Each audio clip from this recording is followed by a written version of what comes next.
एक बार बंगाल में केंद्रीय गृह मंत्री अमित शाह ने बंगाल की ममता बनर्जी सरकार पर हमला किया। वहीं उन्होंने कहा कि ममता बनर्जी के खनन माफियाओं के कारण बाढ़ की समस्याएं पैदा हो गई है, जिससे लोगों को अपने घर छोड़कर भागने पर मजबूर होना पड़ा है। मोदी सरकार पश्चिम बंगाल को बाढ़ मुक्त बनाएगी। मानिकचक, मालदा, दक्षिण व दिनाजपुर में हुई जनसभा में राज्य की जनता ने भाजपा की जीत सुनिश्चित करने का संकल्प लिया है। सच तो यही है कि टीएमसी 4 मई के बाद दूरबीन से भी दिखाई नहीं देगी। आवाज को क्या हो गया है? अरे ये दीदी को निकालना है या नहीं निकालना है? ये संतरास खत्म करना है या नहीं करना है? घुसपैठिए को निकालना है या नहीं निकालना है? टोलबाजी खत्म करनी है या नहीं करनी है? सिंडिकेट समाप्त करना है या नहीं करना है? तो गंगारामपुर वालों, ऐसी आवाज नहीं चलती भाई। मेरे साथ दोनों हाथ उठाइए, जरा उठाइए दोनों हाथ।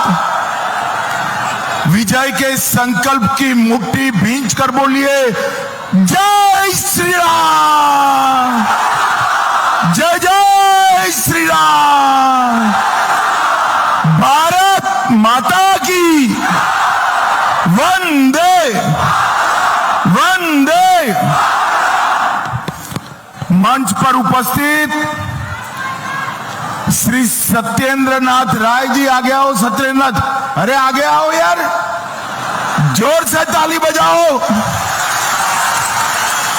हमारे दूसरे प्रत्याशी तपन के बुधराय टूडू जी, आगे आओ टूडू साहब, ताली बजाओ टूडू जी के लिए। सुकांतु जी हमारे केंद्रीय मंत्री और मेरे साथी है। श्री स्वरूप चौधरी जिला अध्यक्ष महाशय, गोविंद चौधरी जिला प्रभारी, हमारी बहन प्रतिमा भौमिक जी, प्रतिमा जी आगे आओ। ये त्रिपुरा की बड़ी नेत्री है, प्रतिमा जी के लिए ताली बजाओ जरा। और आज गंगारामपुर दक्षिण दिनाजपुर में आए हुए प्यारे भाइयों, बहनों, माताओं और मेरे जिगर के टुकड़े जैसे युवा मित्रों, आप सभी का राम राम। दक्षिण दिनाजपुर की इस पवित्र भूमि को पुनर्भवा नदी के तट पर बसे इस पवित्र समूह को मैं प्रणाम कर कर मेरी बात की शुरुआत करता हूं। रघुनाथपुर मंदिर, शिवबाड़ी का प्राचीन शिव मंदिर, तपन का राधा गोविंद मंदिर, विद्येश्वरी काली मंदिर और हरिचंद ठाकुर और बोरो मां को प्रणाम कर कर मेरी बात की शुरुआत करता हूं। भारत सेवाश्रम संघ के हिंदू मिलन मंदिर को भी मैं प्रणाम कर कर मेरी बात की शुरुआत करता हूं। भाइयों बहनों, आज अंबेडकर जयंती है।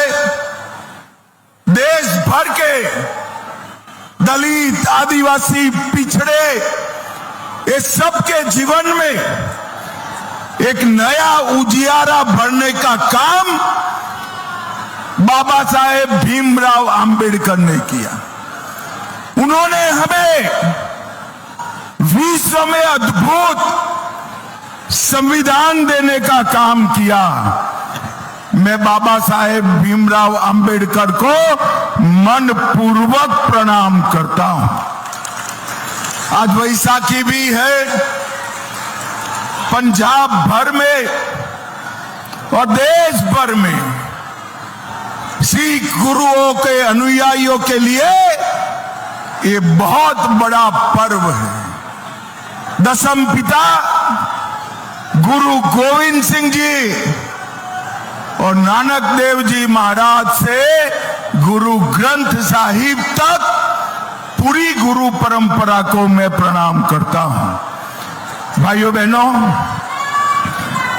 कल 15 अप्रैल है, पोइला बैसाख का दिन है। बंगाली नव वर्ष की शुरुआत है। बंगाली नव वर्ष के दिन ये दीदी को टाटा बाय बाय कहना है। दीदी को टाटा बाय बाय कहना। आप सब दीदी को निकालने के लिए तैयार है क्या? अरे जोर से बोलो, तैयार है क्या? भाइयों बहनों, भारतीय जनता पार्टी ने संकल्प किया है कि 5 मई को भाजपा की सरकार बनने के बाद हम पूरे बंगाल और देश भर से घुसपैठियों को चुन चुन कर निकालने का काम करेंगे। मुझे बताओ, घुसपैठियों को निकालना चाहिए या नहीं निकालना चाहिए? अरे जरा जोर से बोलो, घुसपैठियों को निकालना चाहिए या नहीं निकालना चाहिए? एक घुसपैठिए हमारी राष्ट्रीय सुरक्षा के लिए खतरा है। हमारे युवाओं की रोजगारी छीन रहे हैं और गरीबों का चावल में, धान में हिस्सेदारी भी बटा रहे हैं। ये ममता दीदी 600 एकड़ भूमि बीएसएफ को बाढ़ लगाने के लिए दे नहीं रही है। हमने तय किया है, हमारी सरकार बनते ही 45 दिन में बाढ़ के लिए भूमि देने का काम भारतीय जनता पार्टी समाप्त कर देगी।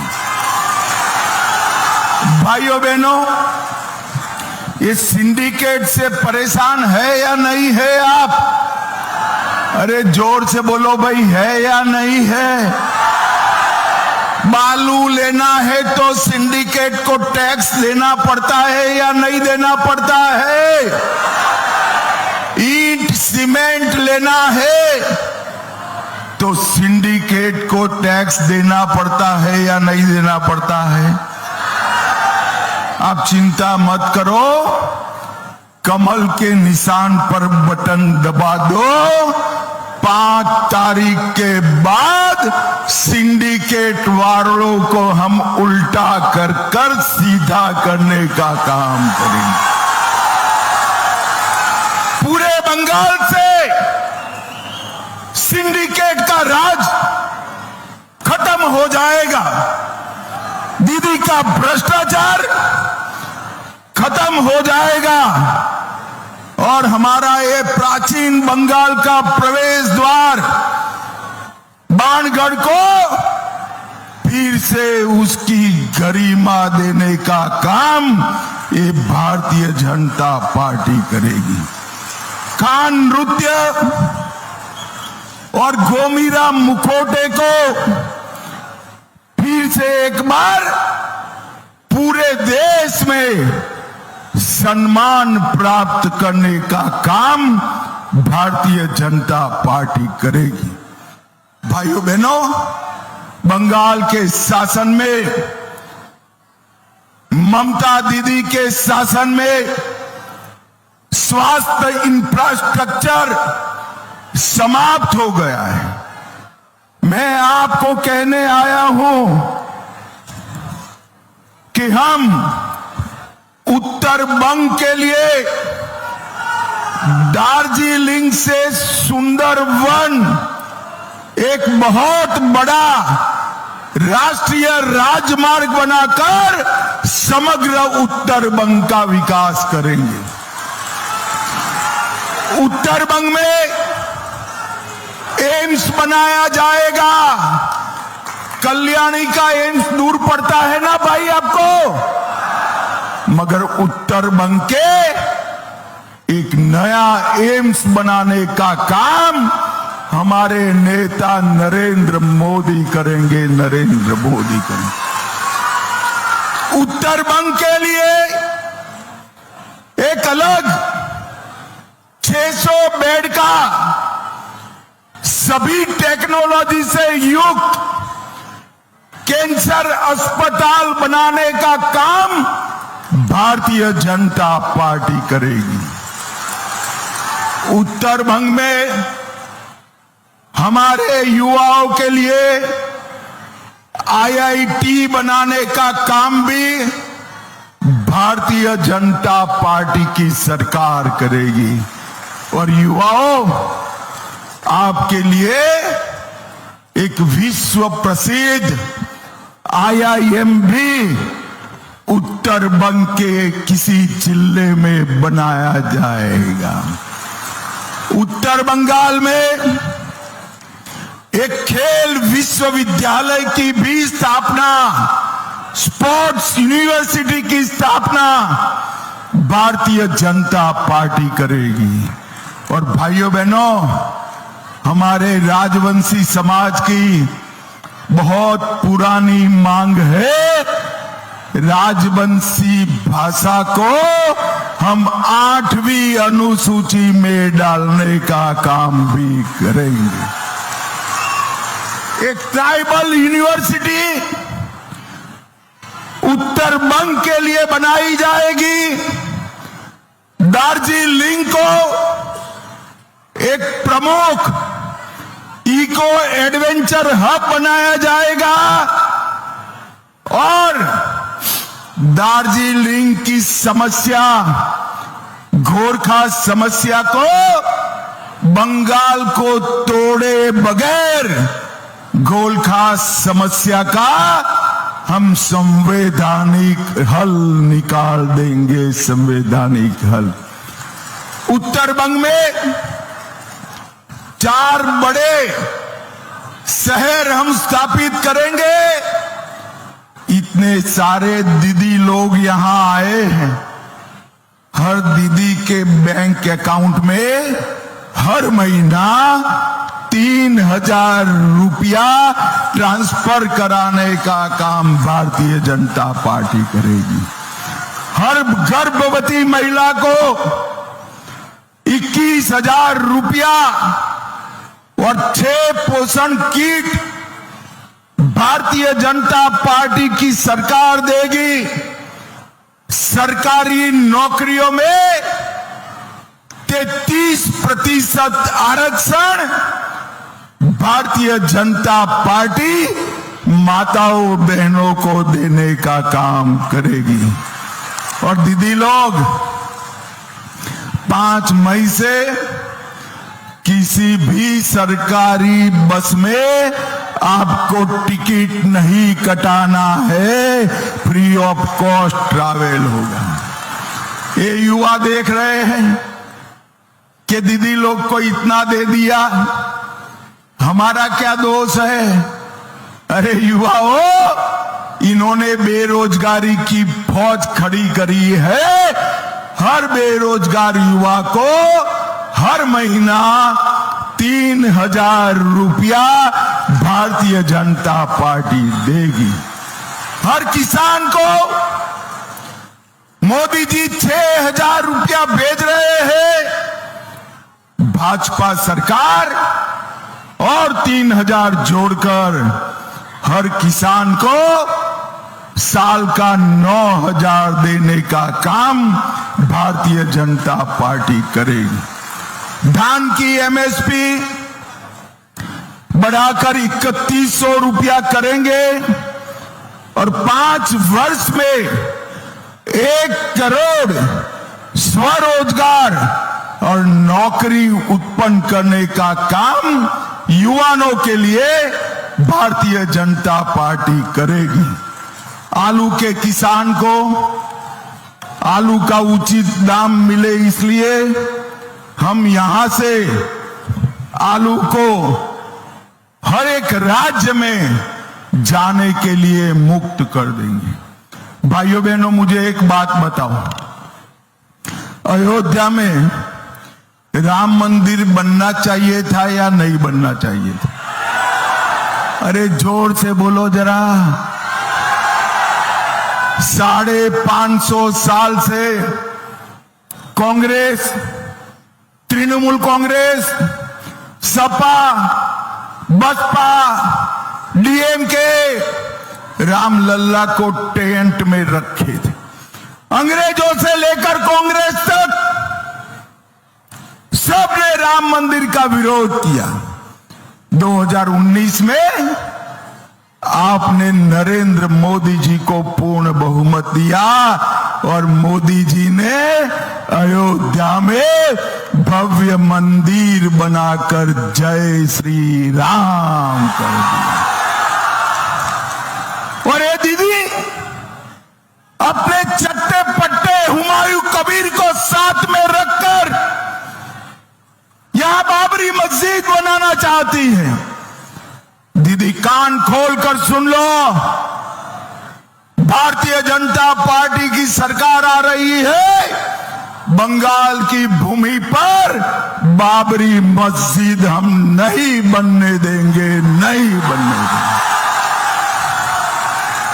ये हुमायूं कबीर दीदी का ही एजेंट है और दीदी आपके इशारे पर वो बाबरी मस्जिद बना रहा है। मगर दीदी आपका टाइम अब समाप्त हो गया है। यहां भाजपा सरकार आने वाली है। यहां बाबरी मस्जिद नहीं बन सकता है। भाइयों बहनों मुझे बताओ जरा, ये जो कश्मीर है हमारा है या नहीं है? अरे जोर से बोलो, कश्मीर भारत का है या नहीं है? ये धारा 370 दीदी कांग्रेस सब मिलकर 75 साल तक धारा 370 को संभाल कर रखे। नरेंद्र मोदी जी को बंगाल वालों ने 18 सीटें देकर पूर्ण बहुमत दे दिया। मोदी जी ने 5 अगस्त को धारा 370 को समाप्त कर दिया, समाप्त। और कांग्रेस के जमाने में आए दिन ये आतंकवादी बम धमाके करते थे और कांग्रेस वाले उनको बिरयानी खिलाते थे। मोदी जी के जमाने में उरी पर हमला हुआ, हमने सर्जिकल स्ट्राइक किया। पुलवामा में हमला हुआ, हमने एयर स्ट्राइक किया। और पहलगांव में हमला किया, हमने ऑपरेशन सिंदूर कर कर उनके घर में घुसकर आतंकवादियों को समाप्त। मुझे बताओ, ये कांग्रेस, कम्युनिस्ट, टीएमसी देश को सुरक्षित कर सकते हैं क्या? जोर से बोलो, कर सकते हैं क्या? मोदी सरकार ने इस देश में नक्सलवाद को भी समाप्त कर दिया। और भाइयों बहनों मेरी बात याद रखना, सिर्फ बंगाल नहीं, पूरे देश से घुसपैठिए को चुन चुन कर हम देश के बाहर निकालेंगे। ये पुनर्भवा नदी को डंपिंग ग्राउंड बनाया है। हम इसको साफ कर कर फिर से पुनर्भवा नदी में पानी का प्रवाह बहाने का काम ये भारतीय जनता पार्टी करेगी। तटबंध जो टूट जाते हैं, इसके लिए भी हम व्यवस्था करेंगे और किसानों के खेत को डूबने नहीं देंगे। ये प्रतिबंधित कप और सोने की तस्करी, गौ तस्करी सब उत्तर बंग से होकर कराने का प्रयास कर रहे हैं। हम उसको 100% रोककर उत्तर बंग को सुरक्षित करने का काम करेंगे। भाइयों बहनों, एक नेता थे, वो कहते थे सिलीगुड़ी से चिकन नेक काट दो तो नॉर्थ ईस्ट अलग पड़ जाएगा। क्यों भाई? आपके पिताजी का देश है क्या? काटना चाहिए क्या? ये टुकड़े करने वाली जो गैंग है, इसका सरगना कोई और नहीं है, दीदी और भाईपो है, दीदी और भाईपो है। मैं आज बताकर जाता हूं दीदी, ये भारत की भूमि है, इस पर नजर बिगाड़ने की हिम्मत मत करना। बंगाल की जनता इस चुनाव में आपको निकालने जा रही है, निकालने जा रही। दीदी का एकमात्र लक्ष्य बंगाल के युवा को रोजगारी देना नहीं है, बंगाल को समृद्ध करना नहीं है, बंगाल में शिक्षा बढ़ाना, स्वास्थ्य बढ़ाना नहीं है। दीदी का एकमात्र लक्ष्य अपने भतीजे को मुख्यमंत्री बनाना है, मुख्यमंत्री बनाना है। और ये लोगों को गुमराह कर रही है कि बाहरी आकर चलाएंगे।